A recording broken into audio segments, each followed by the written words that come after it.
आज आपण बनवतोय मासवडी। तर हा मासवडीचा बाकूर बनवण्यासाठी आपल्याला पाहिजे कढीपत्ता, लसूण, भाजलेलं सुकं खोबरं, भाजलेले शेंगदाणे, भाजलेले तीळ आणि कोथिंबीर। हे सगळं वाटून आपण हा बाकूर तयार करून ठेवलेला आहे। आपण इथे बनवलंय मासवडीसाठी लागणारं पिठलं।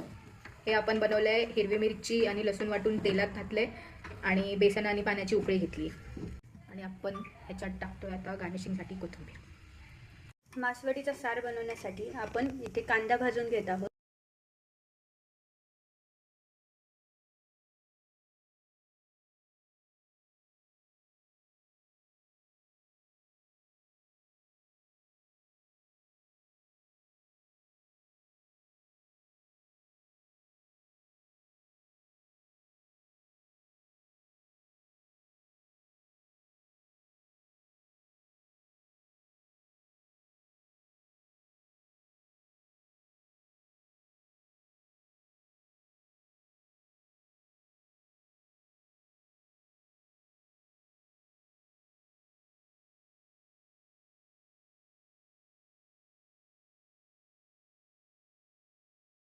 तर ही आहे आपली मासवडीची थाळी एकदम जी आपण रेडी केली आहे। या मासवड्या ज्या आपण बनवल्या होत्या, हा इंद्रायणी आपला भात छान गरम गरम, त्याच्यानंतर हे ज्वारीचे भाकरी आहे आणि हा आपण रस्सा बनवलेला आहे। कांदा आणि टोमॅटो भाजून घेतला होता आणि नॉर्मल ग्राइंड करून रस्सा बनवला आहे।